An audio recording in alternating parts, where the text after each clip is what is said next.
Hello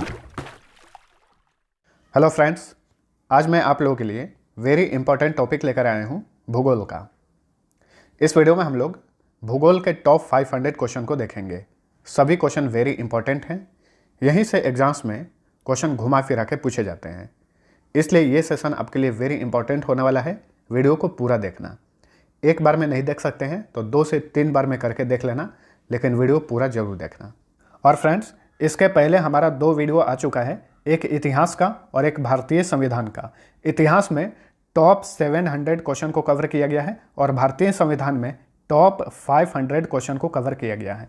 दोनों video का link नीचे डिस्क्रिप्शन में मिल जाएगा, वहां से आप देख सकते हैं। अब चलिए बिना देर करते हुए फटाफट स्टार्ट करते हैं। पहला क्वेश्चन है, जस पीरियोडस यानी पृथ्वी का वर्णन नामक पुस्तक के लेखक कौन है? हिकेटियस।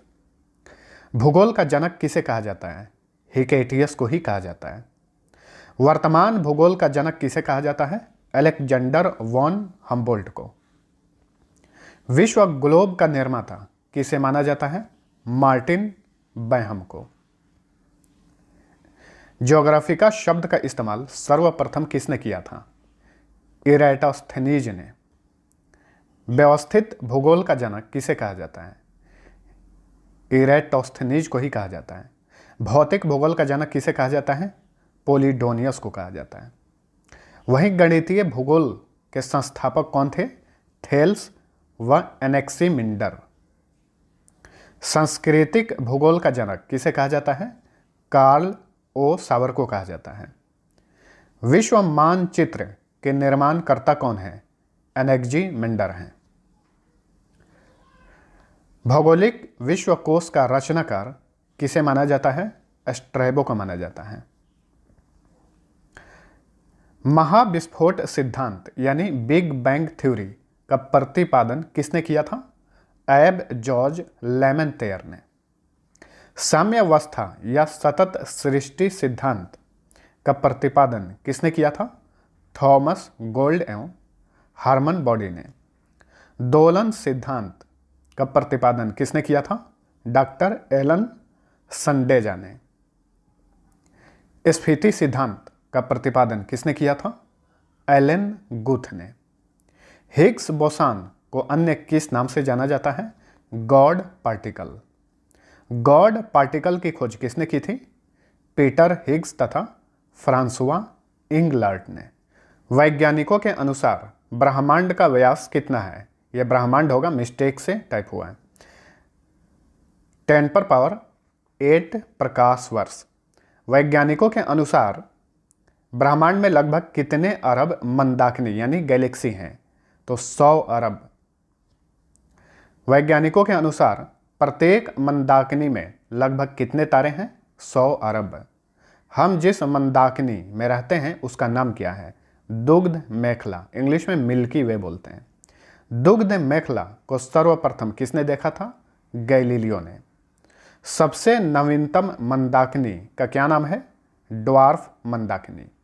सौर मंडल के समस्त ऊर्जा का स्रोत डैश है? सूर्य।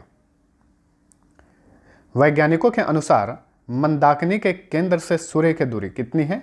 30,000 प्रकाश वर्ष। सूर्य क्या है? ये एक गैसीय गोला है और सूर्य जो है ये तारा है। ठीक है। सूर्य में सबसे अधिक कौन सा गैस पाया जाता है? हाइड्रोजन। सूर्य में हाइड्रोजन का प्रतिशत कितना है? 71% सिर्फ हाइड्रोजन है। 2 गैस अधिकतम मात्रा में पाए जाते हैं, हाइड्रोजन और हीलियम। ठीक है।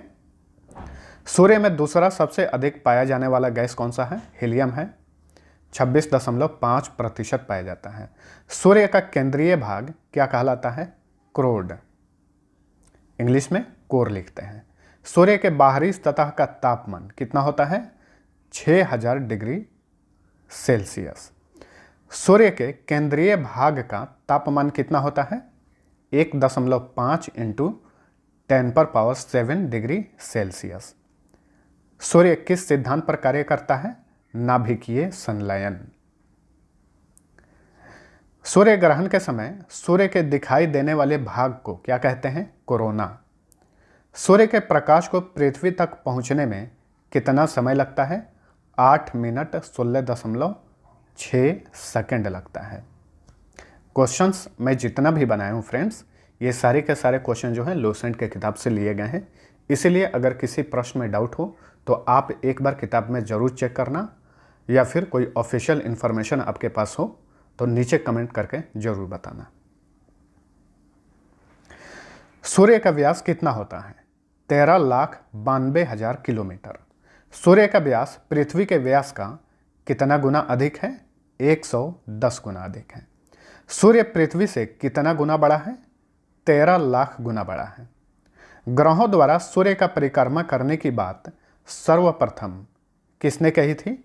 निकोलस कॉपरनिकस ने। सूर्य केंद्रीय सिद्धांत का प्रतिपादन किसने किया था? निकोलस कॉपरनिकस ने ही। ग्रहीय कक्षाओं के नियम की खोज किसने की थी? जोहानेस केपलर ने। किस ग्रह को बौने ग्रहों की सूची में रखा गया है? चेरॉन, सेरस तथा प्लूटो। इन सभी ग्रहों को बौने ग्रहों की सूची में रखा गया है। प्लूटो पहले ग्रह हुआ करता था, 2006 में इसे ग्रहों की सूची से बाहर कर दिया गया था। वर्तमान में ग्रहों की संख्या कितनी है? 8 है। कौन कौन? बुध, शुक्र, पृथ्वी, मंगल, बृहस्पति, शनि, अरुण तथा वरुण। सूर्य से दूरी के हिसाब से ग्रहों को व्यवस्थित करें। यहाँ से एग्जाम्स में क्वेश्चन इतना बार घुमा फिरा के पूछा जाता है कि आप सोच भी नहीं सकते हैं। तो इसको अच्छे से समझ लीजिएगा। मान के चलते हैं कि ये जो मैं गोला बना रहा हूँ ये है सूर्य, ठीक है।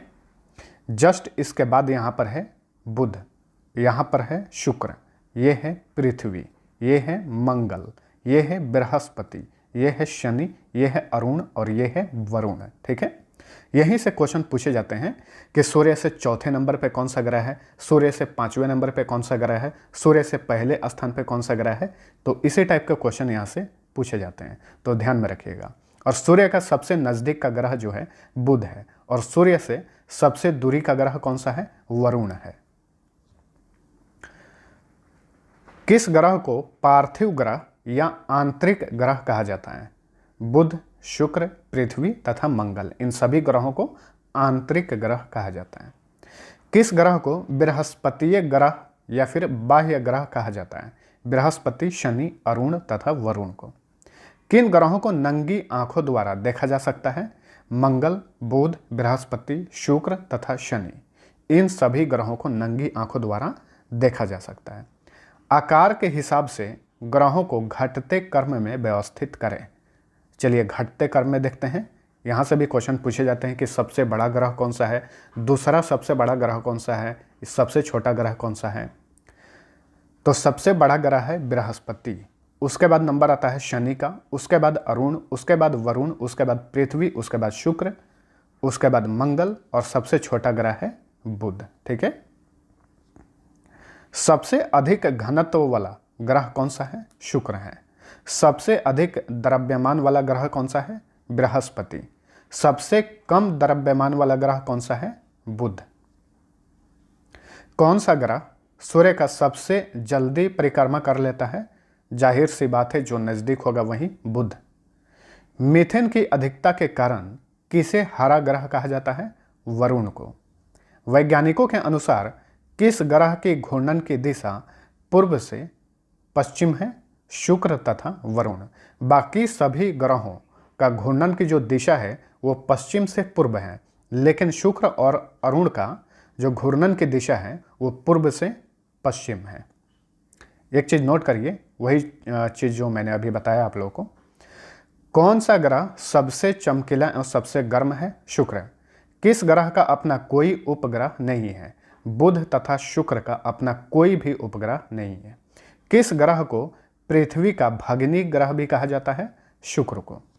सांझ का तारा या फिर भोर का तारा किसे कहा जाता है? शुक्र ग्रह को। किस ग्रह का घनत्व, आकार एवं व्यास लगभग पृथ्वी के समान है? शुक्र का। ज्ञानीमीड किस ग्रह का उपग्रह है? बृहस्पति का। लाल ग्रह किसे कहा जाता है? मंगल को। फोबोस तथा डिमोस किस ग्रह के 2 उपग्रह हैं मंगल के? यह क्वेश्चन कितनी बार पूछा गया है कि फोबोस किस ग्रह का उपग्रह है या फिर डिमोस किस ग्रह का उपग्रह है। मंगल ग्रह अपने अक्ष पर कितना डिग्री झुका हुआ है? 25 डिग्री। सौर मंडल का सबसे बड़ा ज्वालामुखी ओलिपस में से किस ग्रह पर स्थित है? मंगल ग्रह पर। सौर मंडल का सबसे बड़ा पर्वत निक्स ओलंपिया किस पर स्थित है? मंगल ग्रह पर ही है। यहाँ पे एक चीज़ मैं आपको लोगों को बता दूं कि मंगल ग्रह जो है अपने अक्ष पर 25 डिग्री झुका हुआ है, इसीलिए यहाँ पर मौसम परिवर्तन होता है। पृथ्वी अपने अक्ष पर 23.5 डिग्री झुका हुआ है और मंगल ग्रह अपने अक्ष पर 25 डिग्री झुका हुआ है। पृथ्वी के अलावा एकमात्र ग्रह कौन सा है जिस पर जीवन संभव माना जाता है? मंगल ग्रह। शनि ग्रह के वलयों की संख्या कितनी है? 7। टाइटन किस ग्रह का सबसे बड़ा उपग्रह है? शनि ग्रह का सबसे बड़ा उपग्रह है टाइटन। सौर मंडल में किस उपग्रह का आकार बुध ग्रह के लगभग बराबर है? टाइटन का। किस ग्रह का घनत्व इतना कम है कि इसे जल पर रखने पर तैरने लगेगा? शनि ग्रह। शनि ग्रह का एकमात्र उपग्रह कौन सा है जो इसकी कक्षा में घूमने की विपरीत दिशा में परिक्रमा करता है? इसका नाम है फोबे। 1665 ईस्वी में किस खगोल शास्त्री ने शनि ग्रह की खोज की थी? क्रिश्चियन हाइजोन ने। अरुण ग्रह की खोज 1781 ईस्वी में किसके द्वारा की गई थी? विलियम हर्शल द्वारा। अल्फा, बीटा, गामा, डेल्टा तथा इप्सिलोन किस ग्रह के वलयों के नाम हैं? तो यूरेनस यानी अरुण ग्रह के वलयों के नाम है ये। टाइटेनिया किस ग्रह का सबसे बड़ा उपग्रह है? अरुण ग्रह का। ध्यान में रखिए, टाइटन जो उपग्रह है वो शनि ग्रह का है और टाइटेनिया जो है ये अरुण ग्रह का उपग्रह है।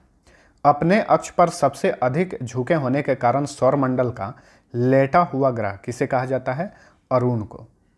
ट्रीटॉन किस ग्रह का सबसे बड़ा उपग्रह है? वरुण का यानी नेपच्यून का। पृथ्वी अपने अक्ष पर कितना डिग्री झुका हुआ है? 23.5 डिग्री, अभी बताया। पृथ्वी का विषुवतीय व्यास कितना है? 12,756 किलोमीटर। पृथ्वी का ध्रुवीय व्यास कितना है? 12,714 किलोमीटर। लीप वर्ष कितने दिनों का होता है? 366 दिन। नीला ग्रह किसे कहा जाता है? पृथ्वी को। सूर्य के बाद पृथ्वी का सबसे निकटतम तारा कौन सा है? Proxima Centauri.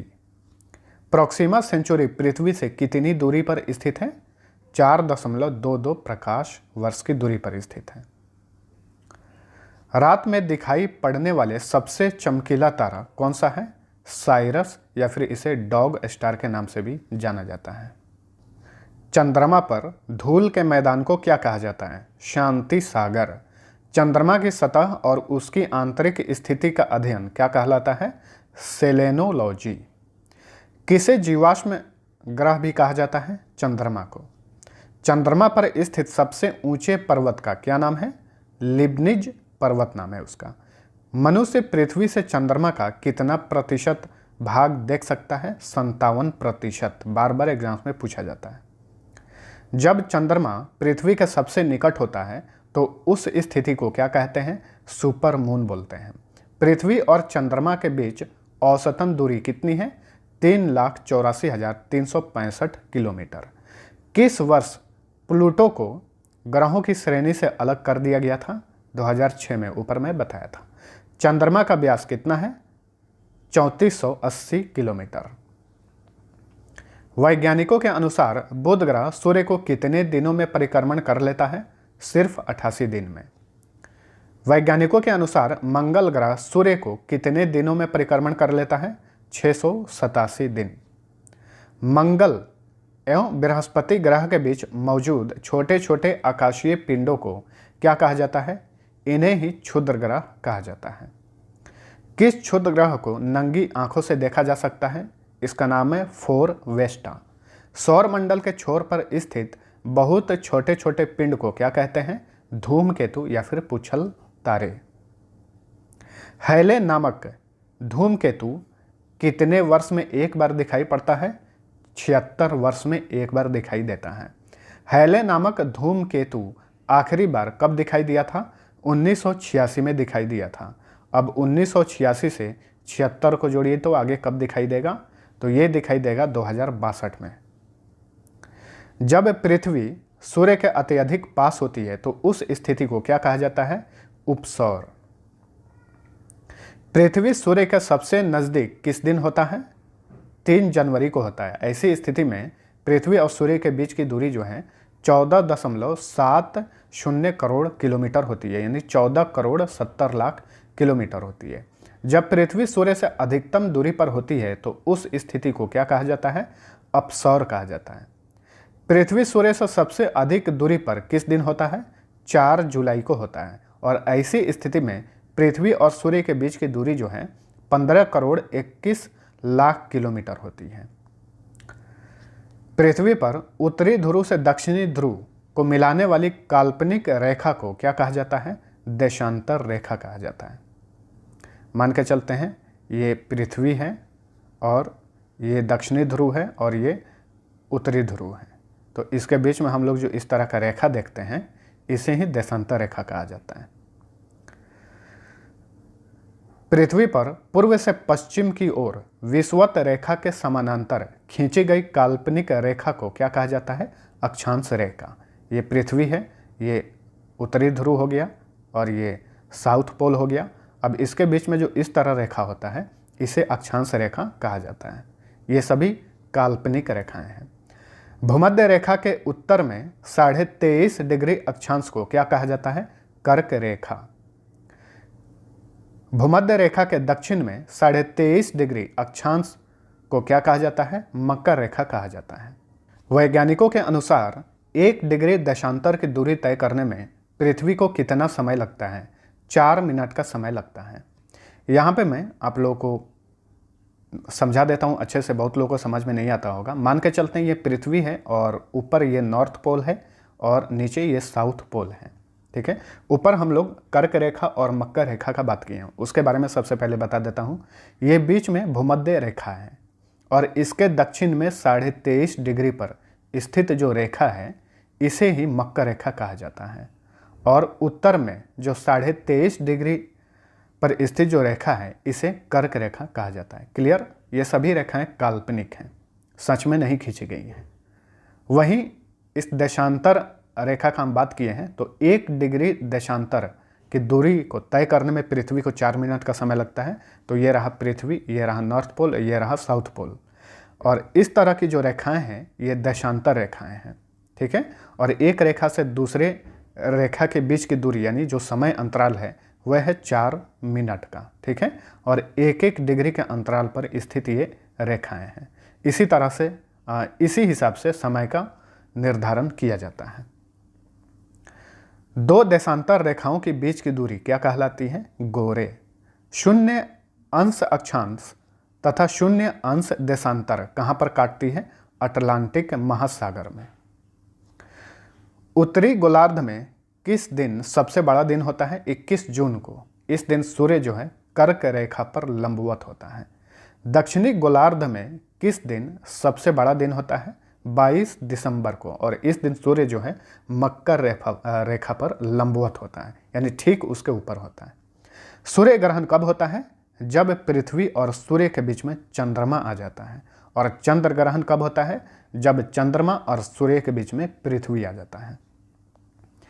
ग्रीनविच से पूरब की ओर जाने पर समय पर क्या प्रभाव पड़ता है? पॉजिटिव प्रभाव पड़ता है। प्रत्येक देशांतर पर समय 4 मिनट बढ़ जाता है।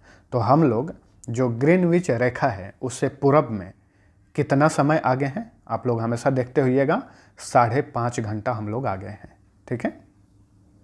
तो 1 डिग्री देशांतर रेखा से दूसरी रेखा के बीच की दूरी जो है, बीच का जो समय अंतराल है वो 4 मिनट का है। तो ये 5.5 घंटा में टोटल कितने मिनट हुए? 60, 25, 330 मिनट हुए। 330 मिनट को 4 से डिवाइड कर दीजिए, जितना आएगा उतना डिग्री देशांतर पूर्व में हम लोग स्थित हैं। तो कितना डिग्री हुआ? 82.5 डिग्री पूर्व में हम लोग स्थित हैं। कितने डिग्री देशांतर रेखा को अंतर्राष्ट्रीय तिथि रेखा कहा जाता है? 180 डिग्री देशांतर रेखा को। अंतर्राष्ट्रीय तिथि रेखा किन किन सागरों से होकर गुजरती है? आर्कटिक सागर, चुकी सागर, बेरिंग स्ट्रेट तथा प्रशांत महासागर। कौन सी जल संधि अंतर्राष्ट्रीय तिथि रेखा के समानांतर है? बेरिंग जल संधि। भारत में कितनी डिग्री पूर्वी देशांतर रेखा को भारत का मानक समय माना जाता है? 82.5 डिग्री। अभी मैंने आप लोगों को बताया है। भारत का समय ग्रीनविच से कितना घंटा आगे है? 5.5 घंटा आगे है। 82.5 डिग्री देशांतर रेखा कितने राज्यों से होकर गुजरती है? 5 राज्यों से होकर गुजरती है। सभी को ध्यान में रखिएगा। उत्तर प्रदेश, मध्य प्रदेश, छत्तीसगढ़, ओडिशा तथा आंध्र प्रदेश। 82.5 डिग्री देशांतर पर स्थित किस शहर से भारत का मानक समय निर्धारित होता है? मिर्जापुर, नैनी, इलाहाबाद, उत्तर प्रदेश से। कर्क रेखा भारत के कितने राज्यों से होकर गुजरती है?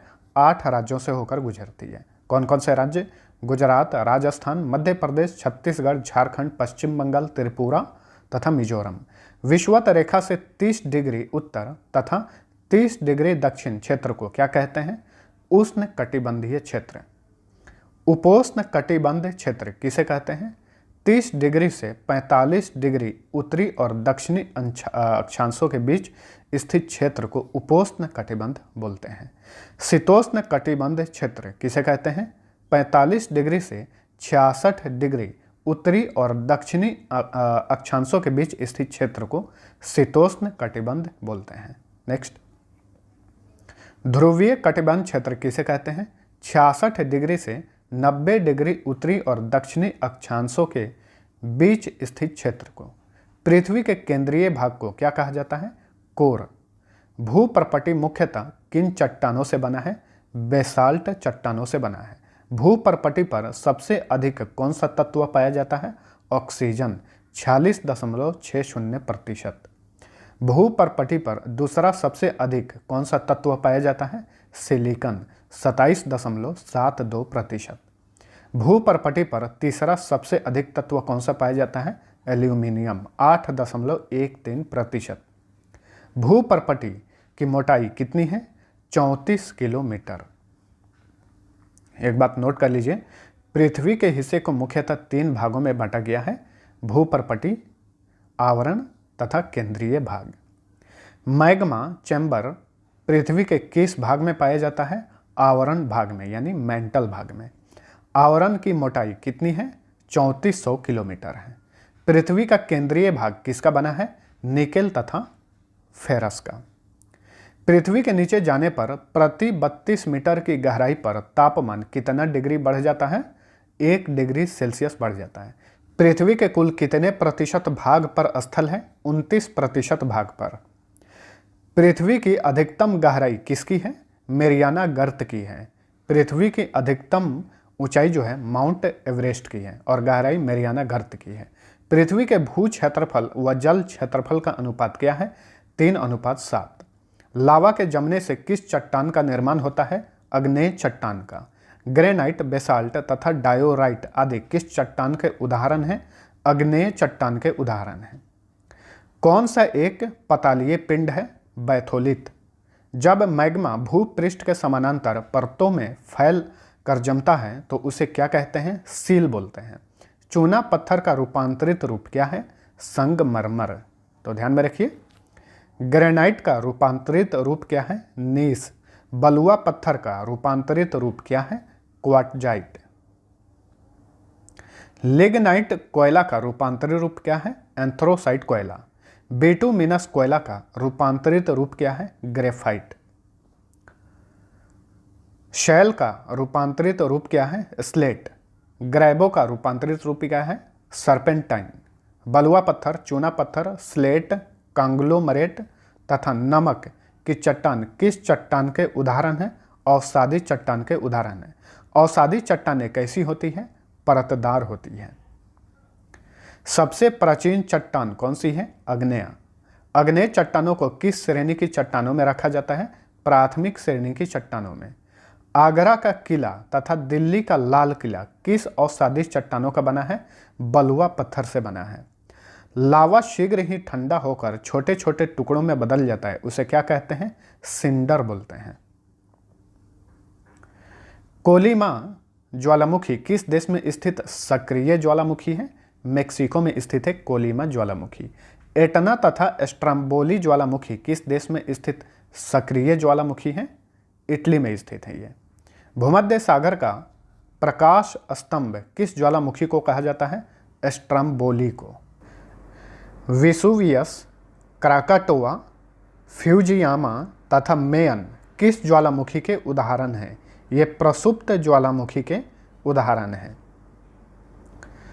दमवंद, पोपा, किलिमंजारो तथा चिम्बराजो किस ज्वालामुखी के उदाहरण हैं? शांत ज्वालामुखी के उदाहरण हैं। किस महाद्वीप में एक भी ज्वालामुखी नहीं है? ऑस्ट्रेलिया में। Fire ring of the Pacific किसे कहा जाता है? प्रशांत महासागर के परिमेखला को। जिस ज्वालामुखी के साथ जल तथा वाष्प भी बाहर निकलता है उसे क्या कहते हैं? गेसर। विश्व का सबसे ऊंचा ज्वालामुखी पर्वत कौन सा है? कोटापैक्सी, जो कि इक्वाडोर में है। इसकी ऊंचाई 19,613 फीट है। विश्व का सबसे ऊंचा सक्रिय ज्वालामुखी ओजस डेल सलाडो किस देश में स्थित है? अर्जेंटीना तथा चिली के बॉर्डर पर स्थित है, दक्षिणी अमेरिका में, एंडीज पर्वतमाला पर। विश्व का सबसे ऊंचा शांत ज्वालामुखी एकांकगुआ किस पर्वत पर स्थित है? एंडीज पर्वत पर है। भूकंप के अध्ययन को क्या कहा जाता है? सिस्मोलॉजी। कौन सी तरंगे सबसे अधिक विनाशकारी होती है? सतही तरंगे, या फिर इसे एल तरंगे भी बोलते हैं। कौन सी तरंगे सिर्फ ठोस माध्यम से होकर गुजरती है? द्वितीय तरंगे, इसे एस तरंगे भी कहा जाता है। भूकंपीय तरंगों को किस यंत्र द्वारा रेखांकित किया जाता है? सिस्मोग्राफ द्वारा। कौन सी तरंगे द्रव्य पदार्थों में से नहीं गुजर सकती? गौण तरंगे। भूकंप के उद्भव के स्थान को क्या कहा जाता है? भूकंप केंद्र कहा जाता है। भूकंप के केंद्र के ठीक ऊपर पृथ्वी की सतह पर स्थित बिंदु को क्या कहा जाता है? भूकंप अधिकेंद्र। भूकंप की तीव्रता मापने वाले यंत्र को क्या कहा जाता है? Richter scale. विश्व की सबसे लंबी रिफ्ट घाटी कौन सी है? जॉर्डन नदी घाटी 48 किलोमीटर लंबी है। विंध्याचल एवं सतपुड़ा, नीलगिरी, पारसनाथ तथा राजमहल की पहाड़ियाँ किसके उदाहरण हैं? चट्टानों के अपर्दन के उदाहरण हैं। भारत की कौन सी पर्वत श्रेणी सबसे पुरानी वलित पर्वत है? अरावली पर्वत। गुर शिखर किस पर्वत की सबसे ऊंची चोटी है? माउंट आबू की। समुद्र तल के निकट स्थित मैदान का निर्माण नदियों के अपर्दन का फलस्वरूप होता है, क्या कहलाते हैं? संप्राय मैदान कहलाते हैं। हवा द्वारा उड़ाकर लाई गई मिट्टी और बालू के कणों से निर्मित मैदान को क्या कहा जाता है? लोएस मैदान। एनाकोंडा, जिसे विश्व का सबसे बड़ा सांप कहा जाता है, किस वन में पाया जाता है? उष्ण कटिबंधीय सदाबहार वन में। 200 सेंटीमीटर से अधिक वर्षा वाले वन को क्या कहा जाता है? उष्ण कटिबंधीय सदाबहार वन। 150 सेंटीमीटर से कम वर्षा वाले वन को क्या कहा जाता है? उष्ण कटिबंधीय पतझड़ वन। किस वन के वृक्ष की पत्तियां नुकीली होती हैं? टैगा वन की। किस वन में चौड़ी पत्ती वाले शंकुधारी वृक्ष पाए जाते हैं? पर्वतीय वन में। सवाना घास का मैदान किस देश में स्थित है? अफ्रीका में। वेरी इंपॉर्टेंट है, बार बार रिपीट होते रहता है। जो भी घास का मैदान है ध्यान में रखिएगा। कंपोज घास का मैदान किस देश में स्थित है? ब्राजील में। लानोस घास का मैदान किस देश में पाए जाते हैं? वेनेजुएला तथा कोलंबिया में। प्रेयरी घास के मैदान किस देश में पाए जाते हैं? अमेरिका तथा कनाडा में। पंपास घास का मैदान किस देश में स्थित है? अर्जेंटीना में। डाउन्स घास का मैदान किस देश में स्थित है? ऑस्ट्रेलिया में। स्टेपी घास के मैदान कहाँ पाए जाते हैं? एशिया, यूक्रेन, रूस तथा चीन में। कौन सा उष्ण कटिबंधीय घास है? सवाना तथा कंपोज, ये दोनों उष्ण कटिबंधीय घास हैं। कौन सा शीतोष्ण कटिबंधीय घास है? प्रेयरी, पंपास, स्टेपी तथा डाउन्स। वेल्ड घास का मैदान कहाँ पाया जाता है? दक्षिण अफ्रीका में। एशिया विश्व का लगभग कितने प्रतिशत भाग पर विस्तृत है? 30% भाग पर। कौन सी नहर एशिया को अफ्रीका से अलग करती है? लाल सागर तथा स्वेज नहर। कौन सी सागर एशिया और यूरोप की सीमा बनाती है? काला सागर, कैस्पियन सागर तथा भूमध्य सागर। कौन सी जल संधि एशिया को उत्तरी अमेरिका से अलग करती है? बेरिंग जल संधि। एशिया में विश्व का लगभग कितना प्रतिशत जनसंख्या निवास करती है? 60%। एशिया महाद्वीप में सबसे प्राचीन स्थलखंड कौन सा है? स्थलखंड कौन सा है? अंगरा लैंड है, ये रूस तथा चीन के बीच में स्थित है। और गोंडवाना लैंड, ये प्रायद्वीपीय भारत में स्थित है। विश्व का सबसे बड़ा प्रायद्वीप कौन सा है? अरब प्रायद्वीप। माउंट एवरेस्ट को अन्य किस नाम से जाना जाता है? सागर माथा के नाम से जाना जाता है। विश्व का सबसे विस्तृत पठार कौन सा है? तिब्बत का पठार। विश्व का सबसे ऊंचा पठार कौन सा है? पामेर 4875 मीटर की ऊंचाई पर स्थित है। पामेर पठार किस महाद्वीप में स्थित है? एशिया में। विश्व का छत किसे कहा जाता है? पामेर के पठार को। एशिया में क्षेत्रफल की दृष्टि से सबसे छोटा देश कौन सा है? मालदीव। विश्व का सर्वाधिक जनसंख्या घनत्व वाला देश कौन सा है? सिंगापुर। एशिया का सबसे बड़ा स्थलरुद्ध जिसकी सीमा समुद्र को स्पर्श नहीं करती उसे स्थलरुद्ध कहा जाता है। तो एशिया का सबसे बड़ा स्थलरुद्ध देश कौन सा है? कजाकिस्तान।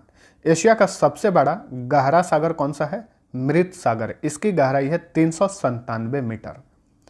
एशिया की सबसे लंबी नदी कौन सी है? यांगसी नदी, जो कि चीन में है। एशिया का सबसे गहरा सागरीय गर्त कौन सा है? मेरियाना गर्त 11,022 मीटर गहरा है। विश्व की सबसे गहरी झील कौन सी है? बैकाल झील 1940 मीटर गहरी है ये, जो कि एशिया में है। विश्व की सबसे बड़ी झील आंतरिक सागर कौन सा है? कैस्पियन सागर, जो कि एशिया में है। रूस के एशियाई भाग को क्या कहते हैं? साइबेरिया। नोट करिए, बैकाल झील तथा कैस्पियन सागर साइबेरिया में ही स्थित है। कैस्पियन सागर और बैकाल झील जो है साइबेरिया में है। माउंट एवरेस्ट का पुराना नाम क्या है? चोटी 15 इसका पुराना नाम है। नेशनल ज्योग्राफिक सोसाइटी के अनुसार माउंट एवरेस्ट की ऊंचाई कितनी है? 4850 मीटर। माउंट एवरेस्ट को चीन में किस नाम से जाना जाता है? कोमोलंगमा। एशिया में विश्व की सबसे अधिक ऊंचाई पर स्थित खारे पानी की झील कौन सी है? पेंगांग झील है। यह लद्दाख और तिब्बत क्षेत्र में स्थित है। एशिया महाद्वीप में विश्व का सर्वाधिक वर्षा वाला क्षेत्र कौन सा है? मासिनराम, जो कि भारत में ही है, मेघालय में। श्रीलंका की सबसे लंबी नदी कौन सी है? महालेवी गंगा। एशिया में विश्व का सबसे लंबा रेलवे प्लेटफॉर्म कौन सा है? गोरखपुर, उत्तर प्रदेश में। प्रशांत महासागर में गिरने वाली एशिया की प्रमुख नदियां कौन सी हैं?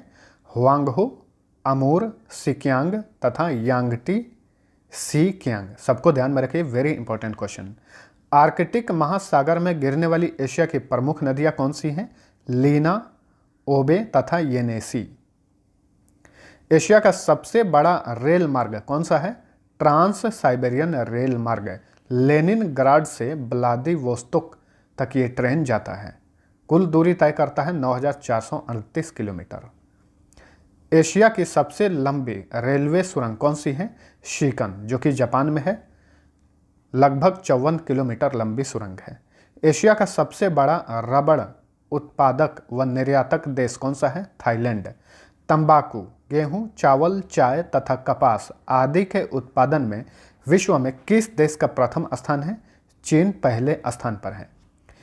एशिया का सबसे गर्म स्थल कौन सा है? मोहनजोदड़ो, जो कि पाकिस्तान में है। एशिया का सबसे ठंडा स्थान कौन सा है? बरखोयांस्क, जो कि साइबेरिया में स्थित है। किस स्थान को पृथ्वी का शीत ध्रुव भी कहा जाता है? बरखोयांस्क को। कौन सी नहर लाल सागर और भूमध्य सागर को जोड़ती है? स्वेज नहर। विश्व में सिनकोना का सबसे बड़ा उत्पादक देश कौन सा है? इंडोनेशिया। मलेरिया का दवा कुनैन किससे प्राप्त किया जाता है? सिनकोना से ही। विश्व में सिंचाई के लिए नहरों का सबसे बड़ा जाल किस देश में है? पाकिस्तान में है। स्वर्णिम त्रिभुज के अंतर्गत कौन कौन से देश आते हैं? थाईलैंड, म्यांमार तथा लाओस। संपूर्ण भारत का अक्षांशीय विस्तार कितना है? 8 डिग्री 4 से 37 डिग्री 6 उत्तरी अक्षांश के बीच। संपूर्ण भारत का देशांतरीय विस्तार कितना है? 68 डिग्री 7 से 97 डिग्री 25 पूर्वी देशांतर। भारत का क्षेत्रफल कितना है? 32,87,263 वर्ग किलोमीटर। क्षेत्रफल की दृष्टि से विश्व में भारत कौन से स्थान पर है? 7वें स्थान पर है। जनसंख्या की दृष्टि से विश्व में भारत कौन से स्थान पर है? दूसरे स्थान पर है। भारत का क्षेत्रफल संपूर्ण विश्व का कितना प्रतिशत है? 2.42%। भारत की जनसंख्या संपूर्ण विश्व का कितना प्रतिशत है? 17.5%। भारत का उत्तर से दक्षिण में विस्तार कितना किलोमीटर है? 3,215 किलोमीटर। भारत का पूर्व से पश्चिम में विस्तार कितना किलोमीटर है? 2,933 किलोमीटर। भारत के मुख्य भूमि के तटीय भाग की लंबाई कितनी है? 6100 किलोमीटर। इस तरह जो भारत है, हम लोग का भारत का मैप बहुत ही खराब मैप बना रहा हूँ, लेकिन इस साइड में ये जो तटीय भाग है इसका बात चल रहा है। ठीक है, तो भारत के मुख्य भूमि के तटीय भाग की लंबाई है 6100 किलोमीटर। भारत की स्थल सीमा की लंबाई कितनी है? 15,200 किलोमीटर। संपूर्ण भारत के तटीय भाग की लंबाई कितनी है? 7516.5 किलोमीटर। इसमें अंडमान निकोबार, लक्षद्वीप वगैरह सभी को जोड़ा गया है। लंबाई में भारत सबसे अधिक सीमा किस देश के साथ शेयर करता है? बांग्लादेश के साथ। भारत की सीमा कितने देशों को स्पर्श करती है? 7 देशों को। बांग्लादेश, चीन, भूटान, नेपाल, पाकिस्तान, म्यांमार तथा अफगानिस्तान। बांग्लादेश की सीमा भारत के कितने राज्यों को स्पर्श करती है? 5 राज्यों को। असम, मेघालय, मिजोरम, त्रिपुरा तथा पश्चिम बंगाल। नेपाल की सीमा भारत के कितने राज्यों को स्पर्श करती है? 5 राज्यों को। उत्तर प्रदेश, बिहार, उत्तराखंड, पश्चिम बंगाल तथा सिक्किम। तो ये सभी वेरी इंपॉर्टेंट है। जो भी भारत के पड़ोसी देश है उसकी सीमा भारत के कितने राज्यों को छूती है, या फिर भारत जो है कितनी देशों से अपना सीमा शेयर करता है, इन सभी को ध्यान में रखिएगा। अक्सर यहाँ से घुमा फिरा के क्वेश्चन पूछे जाते हैं। भूटान की सीमा भारत के किन राज्यों को स्पर्श करती है? सिक्किम, अरुणाचल प्रदेश, पश्चिम बंगाल तथा असम। भारत की जलीय सीमा कितने देशों से स्पर्श करती है? जलीय सीमा का बात चल रहा है। 7 देशों से। पाकिस्तान, मालदीव, श्रीलंका, बांग्लादेश, म्यांमार, थाईलैंड तथा इंडोनेशिया। भारत कितने देशों के जल तथा स्थल सीमा दोनों को स्पर्श करता है? 3 देशों के। बांग्लादेश, म्यांमार तथा पाकिस्तान, इन देशों से जल तथा स्थल दोनों सीमाएं शेयर करता है। भारत का सबसे दक्षिणतम बिंदु कौन सा है? इंदिरा पॉइंट, या फिर इसे पिग्मेलियन पॉइंट भी कहा जाता है, जो कि अंडमान निकोबार में है।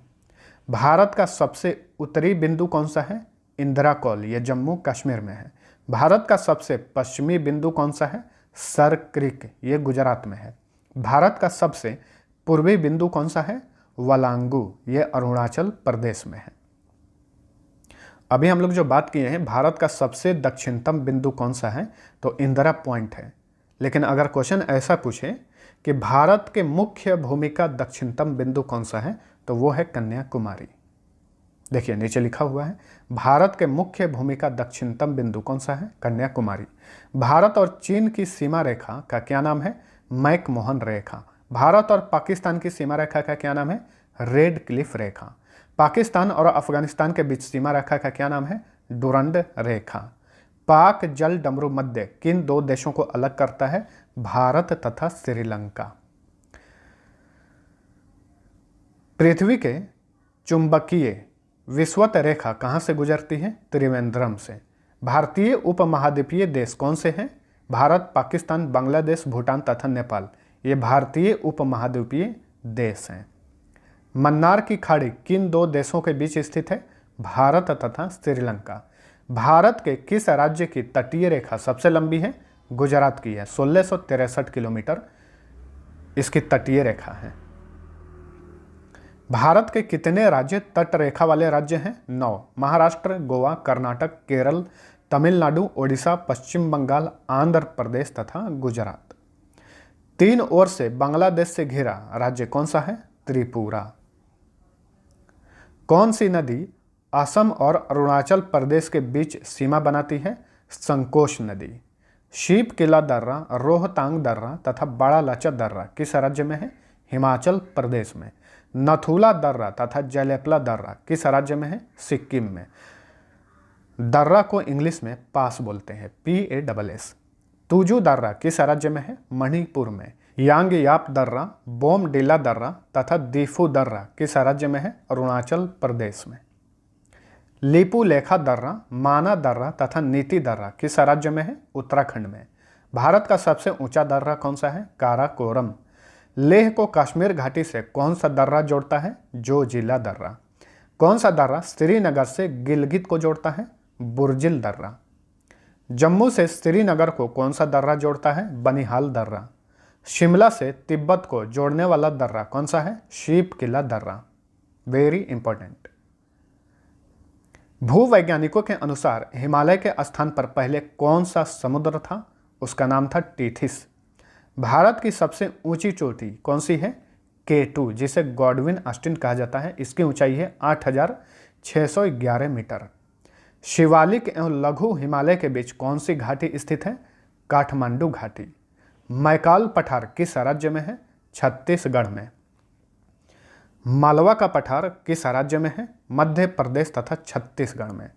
मैकाल पहाड़ी का सर्वोच्च शिखर कौन सा है? अमरकंटक।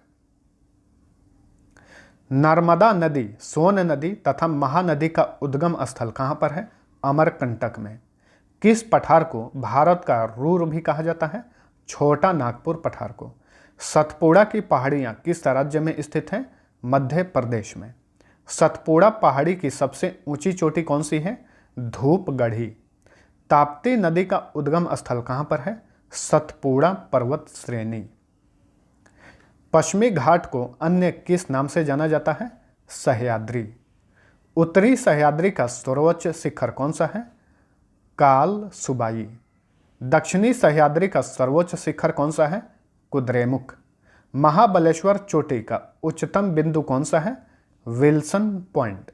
दक्कन का पठार किस राज्य में है? महाराष्ट्र में है। तो भूगोल से अक्सर इन्हीं सब क्षेत्रों से क्वेश्चन पूछे जाते हैं। तो इस वीडियो में मैं जितना भी क्वेश्चन इंक्लूड किया हूँ सारे के सारे वेरी इंपॉर्टेंट हैं। अगर एक बार में क्लियर नहीं होता है तो इस वीडियो को बार बार देखना जब तक आपके दिमाग में सेट नहीं हो जाए। और फ्रेंड्स, PDF का लिंक नीचे डिस्क्रिप्शन में दे दिया हूँ, वहाँ से आप डाउनलोड कर सकते हैं। PDF में 1700 प्रश्नों का संग्रह है, जिसमें इतिहास के 700 और संविधान के, भारतीय संविधान के भी 500 प्रश्न हैं। उसके लिए आपको बस छोटा सा अमाउंट पेड करना है और इस PDF को आप डाउनलोड कर सकते हैं। तो PDF को डाउनलोड करने के बाद रिवीजन जरूर करना। सावित्री, वेन्ना, गायत्री, कोयना तथा कृष्णा नदी का उद्गम स्थल कहाँ पर है? महाबलेश्वर में। थाल घाट दर्रा किन 2 शहरों के बीच स्थित है? मुंबई तथा नासिक के बीच में। भोर घाट दर्रा किन 2 स्थानों को जोड़ता है? मुंबई तथा पुणे। कोयम्बटूर तथा कोचीन को जोड़ने वाला दर्रा कौन सा है? पाल घाट दर्रा। नीलगिरी की पहाड़ियाँ किस राज्य में स्थित हैं? तमिलनाडु में। धारवाड़ का पठार किस राज्य में है? कर्नाटक में। दक्षिण भारत की सबसे ऊंची चोटी अन्नामुडी किस पहाड़ी पर स्थित है? अन्नामलाई पहाड़ी पर। आंध्र प्रदेश और ओडिशा के तटीय भाग में कौन सी पहाड़ी स्थित है? महेंद्रगिरी। कन्याकुमारी से कृष्णा डेल्टा तक तट कौन सा तट कहलाता है? कोरोमंडल तट कहलाता है। पारादीप बंदरगाह किस राज्य में है? ओडिशा में। तूतीकोरिन तथा एन्नौर बंदरगाह किस राज्य में है? तमिलनाडु में। हल्दिया बंदरगाह किस राज्य में है? पश्चिम बंगाल। गुजरात से गोवा तक का तटीय क्षेत्र क्या कहलाता है? कोंकण तट। गोवा से कर्नाटक तक का तटीय क्षेत्र क्या कहलाता है? केनरा तट। कर्नाटक में बेंगलुरु तक का। बेंगलुरु बोल रहा हूँ, मंगलुरु होगा, ठीक है। गोवा से कर्नाटक के मंगलुरु तक का तटीय क्षेत्र जो है केनरा तट कहलाता है। वहीं कर्नाटक के मंगलुरु से कन्याकुमारी तक का तटीय क्षेत्र मालाबार तट कहलाता है। सबको ध्यान में रखिए। मोरमू गांव बंदरगाह किस राज्य में है? गोवा में। नहावा शोवा बंदरगाह किस राज्य में स्थित है? महाराष्ट्र में। मालदीव तथा मिनिकॉय के मध्य कितनी डिग्री चैनल गुजरती है? तो 8 डिग्री चैनल गुजरता है मालदीव तथा मिनिकॉय के बीच में। लक्षद्वीप तथा मिनिकॉय के बीच में कितना डिग्री चैनल गुजरता है? 9 डिग्री चैनल। छोटा अंडमान तथा कार निकोबार के बीच कितना डिग्री चैनल गुजरता है? 10 डिग्री चैनल। सुमात्रा तथा निकोबार के मध्य कौन सा चैनल है? ग्रैंड चैनल है, इसका नाम है ग्रैंड चैनल। दक्षिणी अंडमान व लघु अंडमान के बीच कौन सा पास है? Duncan pass. फ्रेंड्स, अगर आपको वीडियो पसंद आता है तो लाइक और दोस्तों के साथ शेयर जरूर करना। अंडमान निकोबार द्वीप समूह की सबसे ऊंची चोटी का क्या नाम है? Saddle Peak. पंबन द्वीप कहाँ पर स्थित है? मन्नार की खाड़ी में। बैरन किस राज्य में स्थित एक सक्रिय ज्वालामुखी है? ये सक्रिय ज्वालामुखी अंडमान निकोबार में है। अलकनंदा नदी का उद्गम स्थल है संतोपथ हिमानी। ब्रह्मपुत्र नदी बांग्लादेश में किस नाम से जानी जाती है? जमुना के नाम से जानी जाती है। वहीं गंगा नदी बांग्लादेश में किस नाम से जानी जाती है? पद्मा के नाम से जानी जाती है। कौन सी नदी बंगाल की खाड़ी में जाकर गिरती है? सबका लिस्ट ध्यान में रखिए। गंगा, गोदावरी, कावेरी, हुगली, बैगाई, कृष्णा, ब्रह्मपुत्र तथा महानदी। ये सभी नदियां जो है बंगाल की खाड़ी में जाकर गिरती है। कौन सी नदी अरब सागर में जाकर गिरती है? सिंधु नदी। कौन सी नदी खंबात की खाड़ी में जाकर गिरती है? खंबात की खाड़ी अरब सागर में। ताप्ती, नर्मदा, साबरमती तथा माही, इन सबको ध्यान में रखिए, वेरी इंपॉर्टेंट। शिप्रा नदी का उद्गम स्थल है बरडी पहाड़ी, जो कि मध्य प्रदेश में है। गंडक नदी किस शहर के समीप गंगा नदी में मिल जाती है? पटना में। सिंधु नदी का उद्गम स्थल कहाँ पर है? तिब्बत में सानोख्या बाब हिमनद, इसका उद्गम स्थल है। सतलुज नदी का उद्गम स्थल कहाँ पर है? राकसताल। सतलुज, चिनाब, रावी, ब्यास तथा झेलम नदियाँ किसकी सहायक नदियाँ हैं? सिंधु नदी की सहायक नदियाँ हैं। कुरल, बनास, बामनी, सिपता तथा पर्वती किसकी सहायक नदियाँ हैं? चंबल नदी की सहायक नदियाँ हैं।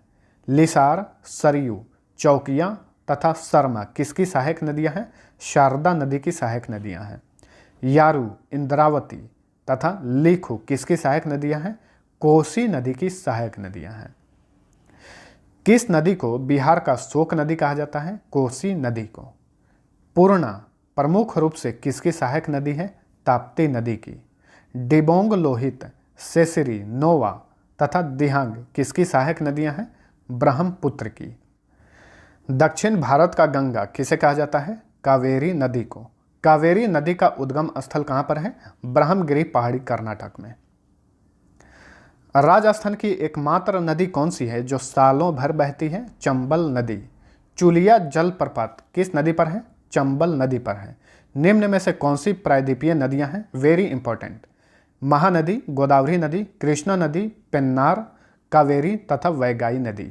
हाल ही में बहुत सारे एग्जाम्स हो रहे थे, उसमें इस तरह का क्वेश्चन पूछे गए नदियों से रिलेटेड। इसमें खास करके प्रायद्वीपीय नदियां कौन सी हैं, इन सबको ध्यान में रखिए। सबसे लंबी प्रायद्वीपीय नदी कौन सी है? गोदावरी। भारत की सबसे बड़ी तटीय तथा खारे पानी की झील कौन सी है? चिल्का झील, जो कि ओडिशा में है। भारत में सबसे बड़ी मीठे पानी की झील कौन सी है? वलर झील, जम्मू कश्मीर में है। भारत की सबसे बड़ी कृत्रिम झील कौन सी है? गोविंद वल्लभ पंत सागर, ये उत्तर प्रदेश में है। भारत में सबसे अधिक ऊंचाई पर स्थित झील कौन सी है? चोलामू झील, ये सिक्किम में है। महाराष्ट्र में स्थित कौन सी झील ज्वालामुखी उद्गार से निर्मित हुई है? लोनार झील। हुसैन सागर झील किस राज्य में स्थित है? तेलंगाना में। नागार्जुन डैम किस नदी पर स्थित है? कृष्णा नदी पर। निजाम सागर डैम किस नदी पर स्थित है? मंजीरा नदी पर। पूर्वोत्तर भारत में सबसे बड़ी मीठे पानी की झील कौन सी है? लोकटक झील, जो कि मणिपुर में है। राणा प्रताप सागर डैम, जवाहर सागर डैम तथा गांधी सागर डैम किस नदी पर स्थित है? चंबल नदी पर। मालाताल झील, सात ताल झील तथा राकस ताल झील किस राज्य में है? उत्तराखंड में है। भारत की दूसरी सबसे बड़ी झील कौन सी है? पुलिकट झील।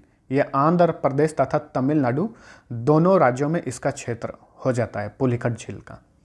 नागिन झील, डल झील तथा बैरी नाग झील किस राज्य में है? जम्मू कश्मीर में। सांभर झील, राजसमंद झील तथा पिछौला झील किस राज्य में है? राजस्थान में। भारत का सबसे ऊंचा जलप्रपात कौन सा है? जोग जलप्रपात या फिर इसे गरसोप्पा जलप्रपात भी कहा जाता है। यह शरावती नदी पर है। शिव समुद्रम जलप्रपात किस नदी पर है? कावेरी नदी पर।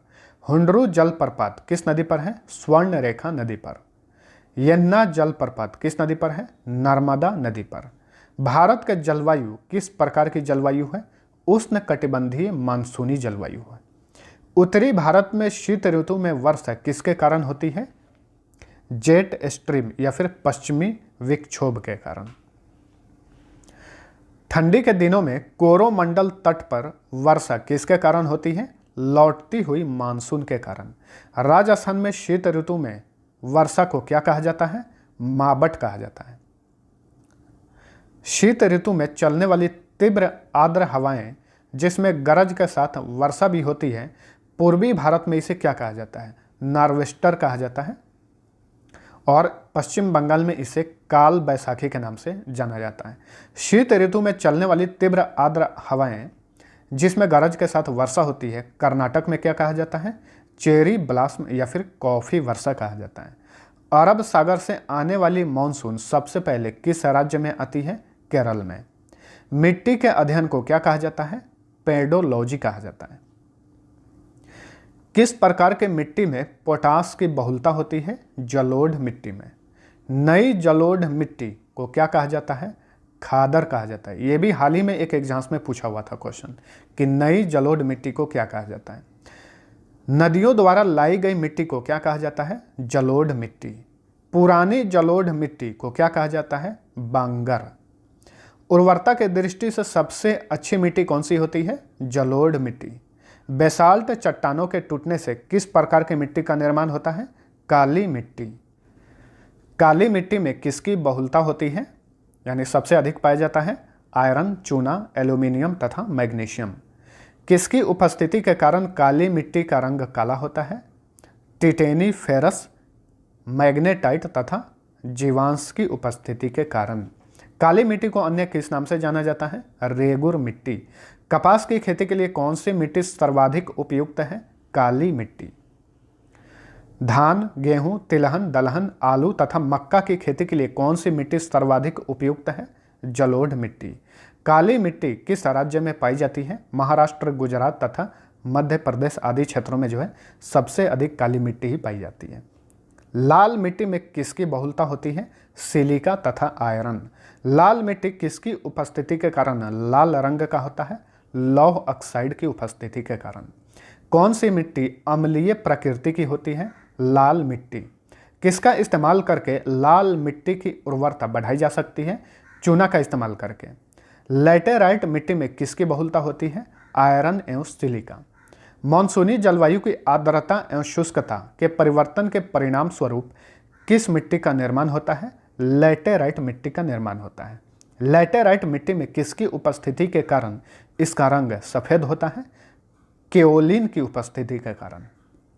नेक्स्ट, कौन सी मिट्टी चाय एवं इलायची की खेती के लिए सर्वाधिक उपयुक्त है? लैटेराइट मिट्टी। भारत के कुल क्षेत्रफल का कितना प्रतिशत भाग कृषि के लिए उपयुक्त है? 51% भाग। भारत का कुल क्षेत्रफल का लगभग कितना प्रतिशत भाग पर वन मौजूद है? 21% भाग पर। विश्व में चावल तथा गेहूं के उत्पादन में भारत कौन से स्थान पर है? दूसरे स्थान पर है। पहले स्थान पर चीन है। भारत में कृषि योग्य भूमि के लगभग कितने प्रतिशत भाग पर गेहूं की खेती की जाती है? 15% भाग पर। भारत में कृषि योग्य भूमि के लगभग कितने प्रतिशत भाग पर चावल की खेती होती है? 47% भाग पर। देश में गेहूं के उत्पादन में किस राज्य का प्रथम स्थान है? उत्तर प्रदेश पहले स्थान पर है। भारत में हरित क्रांति का संबंध किससे है? खाद्यान्न उत्पादन से। भारत में हरित क्रांति का जनक किसे कहा जाता है? Doctor MS. स्वामीनाथन को।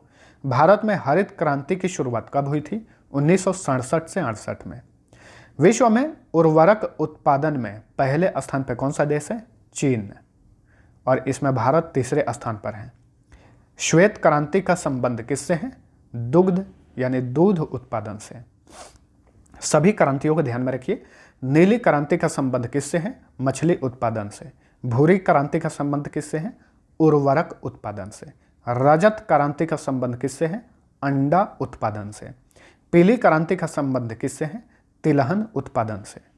देखिए, मैं एक ट्रिक बता रहा हूँ जिससे कि आपको आसानी से याद हो जाएगा। देखिए, श्वेत क्रांति, दूध जो है उजला होता है, तो श्वेत क्रांति इसी से संबंध करेगा।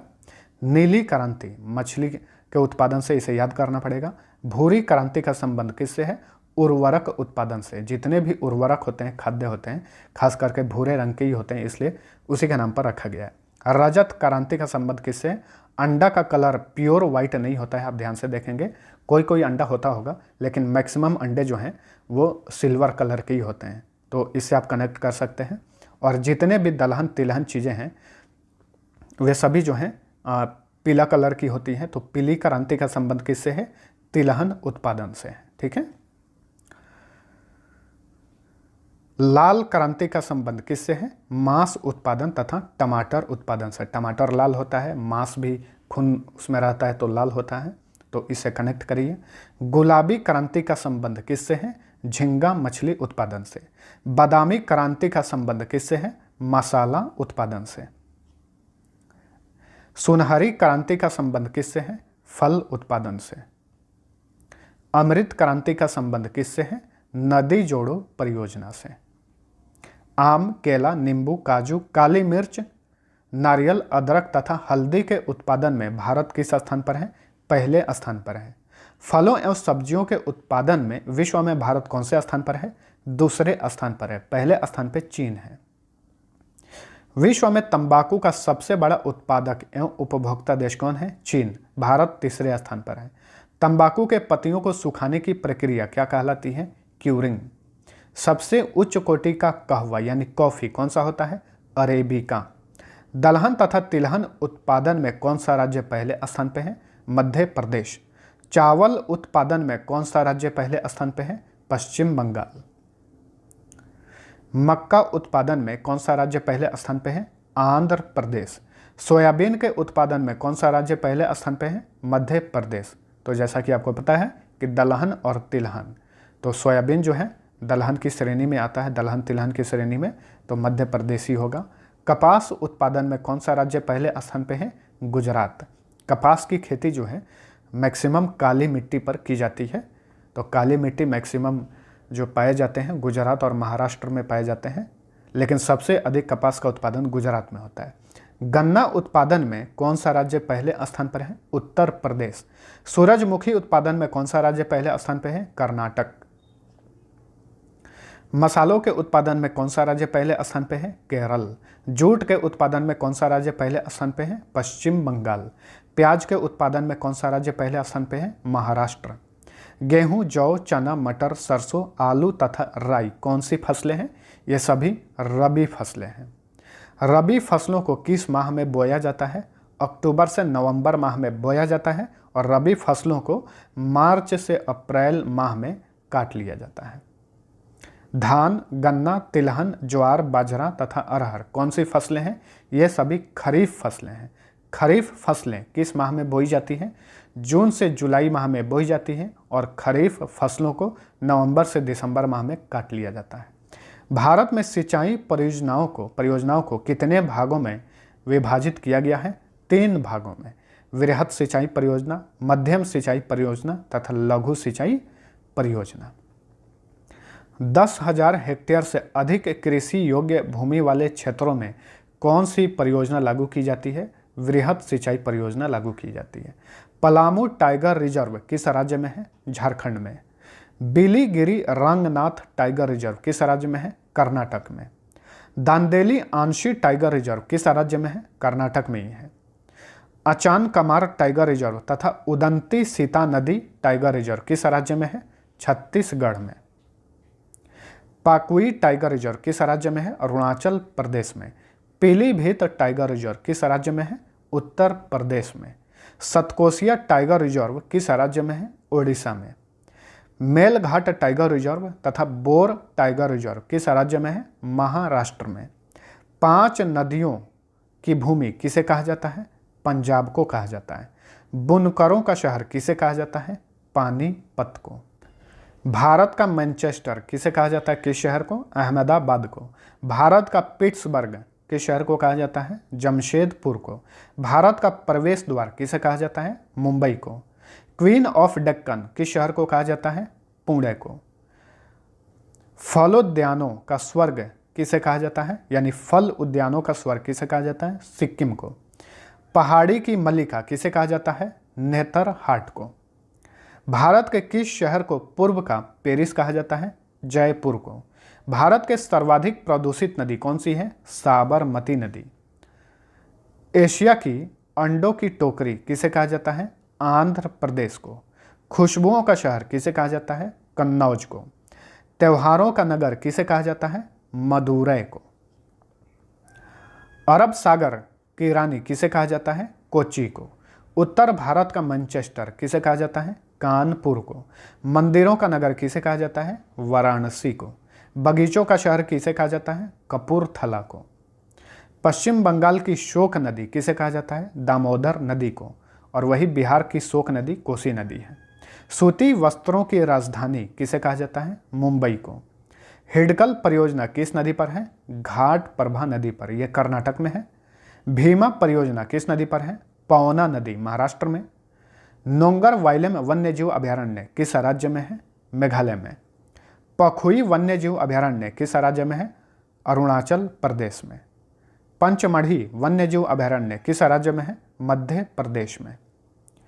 पराम्बिकुलम वन्यजीव अभयारण्य किस राज्य में है? केरल में। डम्फा वन्यजीव अभयारण्य किस राज्य में है? मिजोरम। वन्यजीव अभयारण्य को इंग्लिश में वाइल्ड लाइफ सेंचुरी बोलते हैं। वेदांत गल वन्यजीव अभयारण्य किस राज्य में है? तमिलनाडु में। कुंभलगढ़ वन्यजीव अभयारण्य किस राज्य में है? राजस्थान में।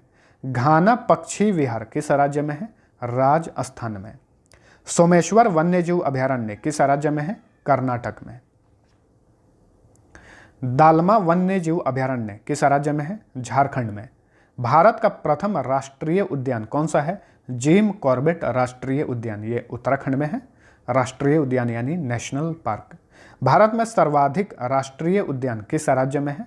मध्य प्रदेश में है, 11 हैं। भारत का सबसे बड़ा राष्ट्रीय उद्यान कौन सा है? हेमिस नेशनल पार्क, ये लेह में है। भारत में सर्वाधिक 94 वन्यजीव अभयारण्य किस राज्य या फिर केंद्र शासित प्रदेश में है? अंडमान निकोबार में कुल 94 वन्यजीव अभयारण्य हैं। शीतकाल में भारत में साइबेरियाई सारस किस पक्षी विहार में प्रायः दिखाई पड़ते हैं? केवलादेव घाना पक्षी विहार जो कि राजस्थान में है।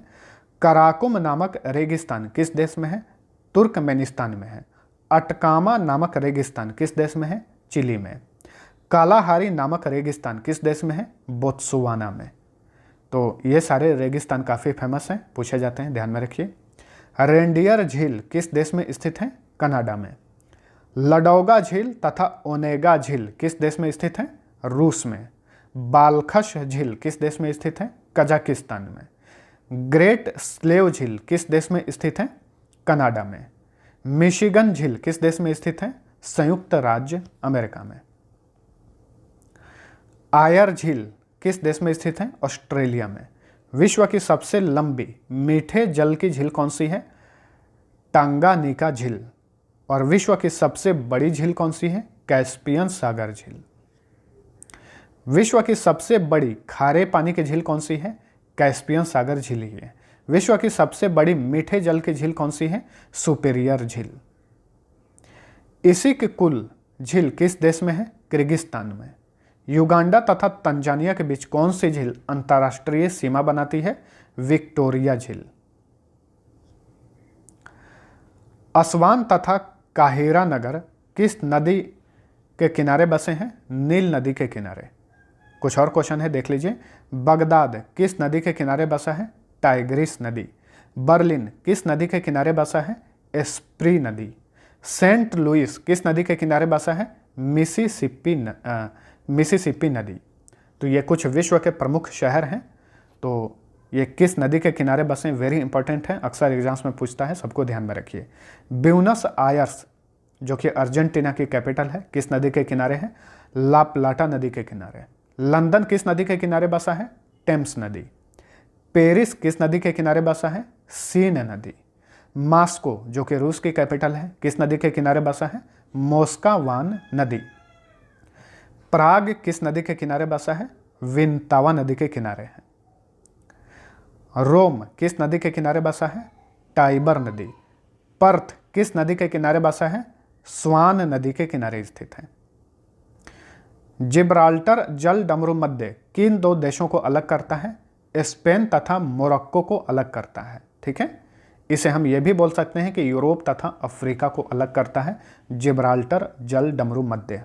डोबर जल डमरू मध्य किन दो देशों को अलग करता है? ब्रिटेन तथा फ्रांस को। मलक्का जल डमरू मध्य किन दो देशों को अलग करता है? मलाया तथा सुमात्रा को। बाव एवं मंडव जल संधि किसे आपस में जोड़ती है? लाल सागर तथा अरब सागर को आपस में जोड़ती है। 7 पहाड़ियों का नगर किसे कहा जाता है? रोम को। गगनचुंबी इमारतों का नगर किसे कहा जाता है? न्यूयॉर्क को। चीन की शोक नदी किसे कहा जाता है? हुआंगहो नदी को। इसे पीली नदी के नाम से भी जाना जाता है। मोतियों का द्वीप किस देश को कहा जाता है? बहरीन को। दोस्तों, वीडियो पसंद आया है तो लाइक और शेयर जरूर करना। इसके पहले मैं हिस्ट्री और पॉलिटिकल यानी भारतीय संविधान का भी वीडियो बना चुका हूं, उसका लिंक नीचे डिस्क्रिप्शन में दिया हुआ है। जो लोग नहीं देखें जरूर देखिएगा।